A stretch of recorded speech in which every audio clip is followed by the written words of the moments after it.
네, 안녕하세요. 고려대학교 이비인후과 임기정 교수입니다. 어, 저와 이제 제 그 동료 교수들이 어지럼의 모든 것이라는 책을 냈는데, 거기서 이제 어지럼 치료하는 약에 대해서 제가 꼭 좀 말씀을 드리고 싶어서 제가 잠시 에, 이제 녹화를 하게 됐습니다. 이 어지럼을 치료하는 약은 결국에는 이명을 치료하는 약, 그리고 안정제, 수면제라고 얘기하는 약들과도 많이 맞닿아 있고 굉장히 비슷한 작용을 하면서 또 비슷한 부작용을 갖고 있습니다. 그래서 오늘 꼭 제가 말씀드리고 싶어서 이 어지럼과 이명을 치료하는 약에 대해서 좀 말씀을 드리려고 합니다. 스트레스와 불면에 시달리는 사람들도 많아졌고, 난청과 관련된 이명, 호소하는 분들도 많죠. 이석증 같은 어지럼 질환들도 많아져서 과거보다 더 이런 어지럼 약이나 안정제, 수면제 등의 약들이 점점 더 많이 처방되는 것 같습니다. 좋은 약들 많죠. 하지만 잘 알고 적절히 사용해야 좋은 거지. 너무 과용하거나 남용하거나 몰라서 사용하면, 그리고 장기적으로 사용하면 꼭 부작용이나 의존성이나 이런 것들이 생길 수가 있습니다. 정말 약에 대해서 얼만큼 알고 계세요? 굉장히 어지럽고 막 빙글빙글 돌고 이럴 때는 이제 어지럼 비상약, 즉 강한 약을 처방하셔야 돼요. 하지만은 그런 어지럼이나 이명이 완화되면, 그러면은 뭐 졸리거나 무력감에 빠지지 않을 정도의 약한 약을 사용을 해야 되죠. 시간이 더 지나서 어지럼이나 증상이 없어지면 어떻게 해야 될까요? 당연히 어지럼 약을 끊고 전정재활 운동 등 이 균형 감각 회복에 도움이 되는 운동을 열심히 하시면 되는 겁니다. 그래서 결국에는 모든 약을 끊고 일상으로 돌아오도록 하는 것. 만약에 어지럼이 다시 있다? 그럼 급한 일이 생긴다? 그때 이제 대응하는 약물을 잘 알고 있는 것. 그것이 바로 이제 일상생활을 평안하게 누릴 수 있는 진정한 치유라고 생각합니다. 사실은 저도 이 학생들이나 어, 후배 의사 선생님들한테 이런 말을 많이 해요. 처방약들을 눈으로 보고 구별할 수 있냐? 직접 먹어본 적이 있냐? 먹어봐라. 그래서 그 모양과 맛, 효능을 기억해라. 이렇게 얘기하거든요. 의사뿐만이 아니라 환자도 그 복용하는 약, 특히 어지럼과 이명에 대한 약은 정확히 알고 사용하셔야 됩니다. 매번 이렇게 좀 처방하는 약을 직접 보여드리면서 자세히 드리면 환자도 이제 필요 따라서 적절히 약을 사용하는 거고 능숙해지시거든요. 그러면은 이제 나중에는 정말 전문가가 되셔서 어떤 약, 용량은 얼마, 그리고 언제 먹고 어떻게 증상을 본인껏 다스린다? 이런 걸 이제 다 아시게 되는 거예요. 그럼 정말 최고의 약 효능을 볼 수가 있습니다. 사실은 저도 어, 안정제나 수면제, 어지럼 약 부작용을 느낀 적이 있어요.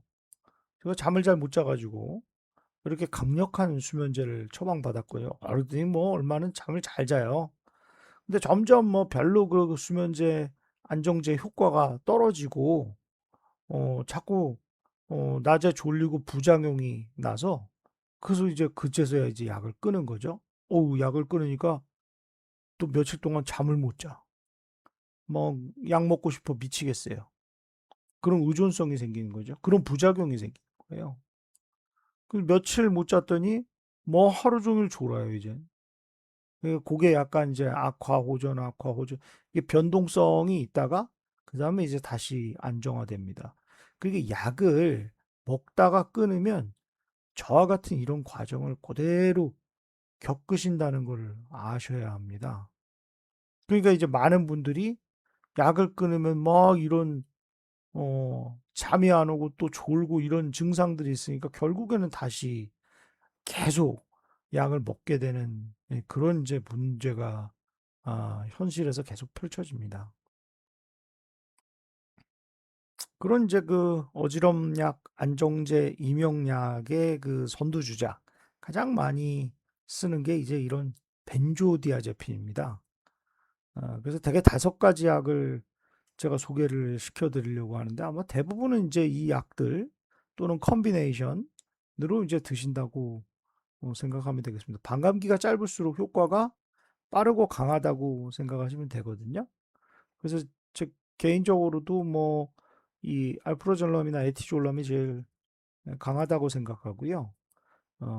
그다음에 이제 로라제팜, 클로나제팜, 그리고 그 가장 장기 이 복용을 하는 약이 이제 디아제팜이라고 하겠습니다. 첫 번째로 이제 알프라졸람을 설명드리고 싶어요. 그게 이제 자낙스죠. 예, 자낙스고 이제 알프람이라는 이제 여러 가지 상품명으로 불립니다. 상품명이 달라도 이거 보세요.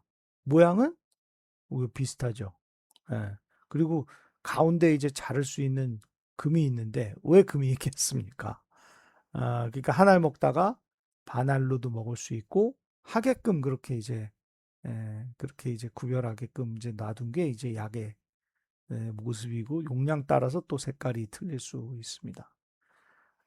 이게 이제 마이클 잭슨 휘트니 휴스턴이 이제 마지막까지 상용하던 약이죠.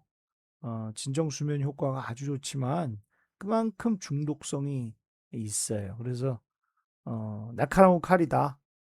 그래서 잘 쓰면은 명칼이지만 하지만 자기 손도 벨 수가 있는 거죠. 그래서 조심해야 되는 그런 약이 되겠다. 그 에티졸람은 우리 이제 데파스라는 약으로 많이 쓰이죠.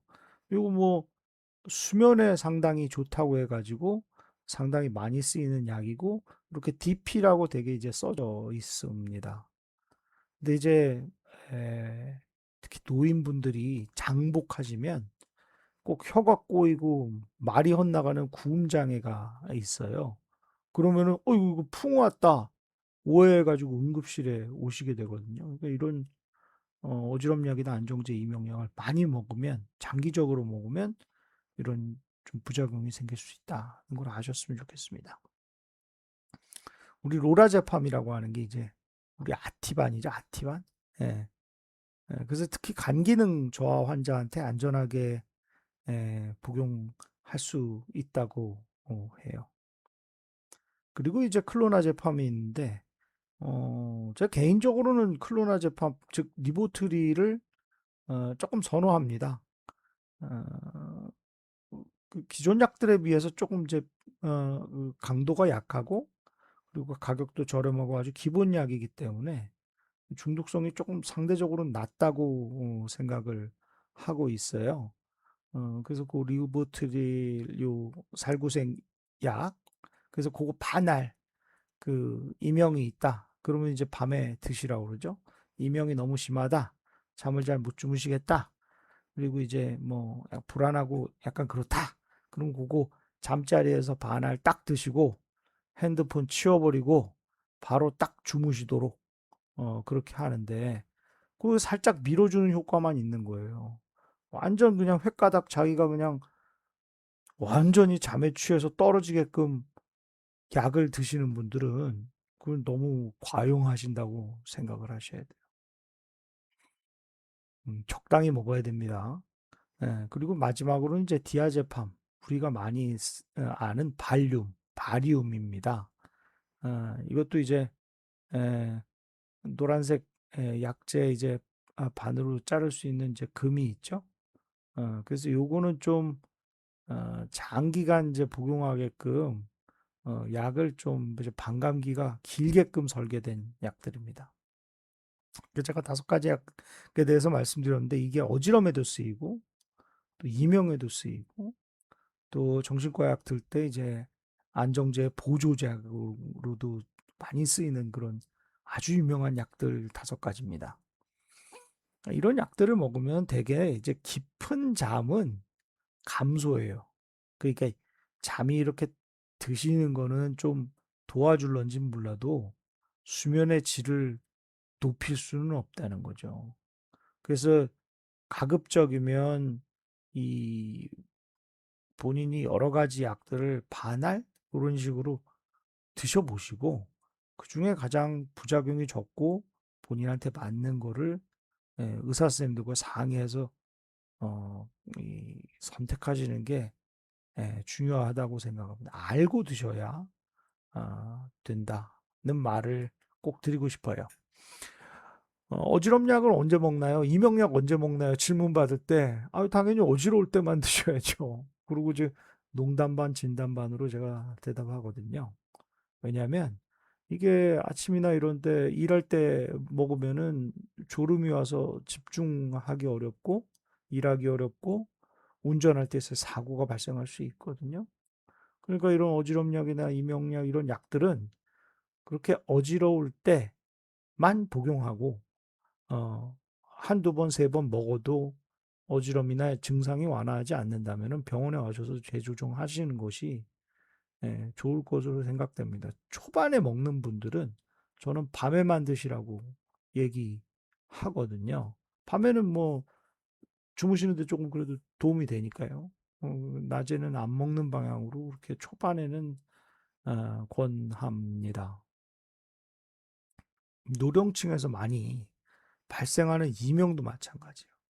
이명 때문에 꽤 많이 오시는데 이명이라는 건 난청이 있는 곳에서만 발생하신다고 생각을 해야 돼요. 그래서 TV 라디오가 50% 망가지면은 잡음이 나고 자동차가 5년 10년 되면 잡음이 나듯이 이렇게 노화성 난청, 소음성 난청 등등의 난청으로 그 일정 주파수에서 그 망가진 난청, 음, 청각 감소가 생겼을 때 그 부위에서 나는 그런 잡음이 이명이라고 생각하시면 되겠습니다. 이명이 있더라도 사실은 이건 자연적으로 차단될 수가 있어요. 근데 이제 예민하거나 뭐 고3, 고시생 스트레스 많이 받고 잠 못 주무시고 이런 상황에서는 자꾸 이제 이명을 더더욱 신경 쓰시게 되는 거죠. 그러니까 이 이명을 억제하는 기전이 없어지게 돼요. 이명을 차단하지 못해요. 주인님이 더 중요하게 생각하시는 소리니까 2배, 3배, 4배 증폭돼서 이제는 뭐 그 소리가 더 크게 들리는 그런 문제점이 생기기 때문에 난청으로 인해서 청력 검사가 난청 때문에 이제 이명이 있다. 이렇게 판명이 되시면 그러면 너무 크게 신경 쓰지 말고 이게 차단되게끔 하시고 밤에 이제 뭐 가습기나 공기청정기, 서큘레이터, 선풍기 같은 거를 이렇게 틀어 놓으셔가지고 공기순환도 되고 공기청정도 되고 가습도 되고 또 본인 이명 있는데 이렇게 좀 그런 걸 없앨 수 있는 약간의 잡음을 주는 것이 개인적으로는 좀 좋지 않나 이렇게 생각을 하고 있습니다. 그래서 아무튼 이런 어지럼약이나 이명약은 가능하면 증상이 있을 때 최소량의 용량을 드시는 게 가장 좋다고 생각해요. 현실에서는 정말 어지러워서 내원하시는 환자분 상당수가 적절한 용량의 약을 현명하게 사용하지 못하시거든요. 아이고 어지러워요. 이명이 심해요. 그러니까 뭐 이 병원 가서 받으시고 저 병원 가서 받으시고 한꺼번에 계속 복용하시게 되니까 결국에 이럴 때는 제가 약을 빼드리는 게 오히려 치료가 되는 경우도 있습니다. 그래서 이런 어지럼약이나 이명약들은 항상 이제 자기가 알고 현명하게 필요할 때 적절한 용량으로 사용하시는 게 가장 현명하다고 꼭 말씀드립니다. 이런 모든 이 어지럼의 모든 것에 대해서 제가 여러 동료 교수님들과 해서 책을 좀 만들었습니다. 그래서 여러분들 도움 되시는 분들, 어지럼증의 모든 것 한번 살펴보시길 부탁드립니다. 네, 감사합니다.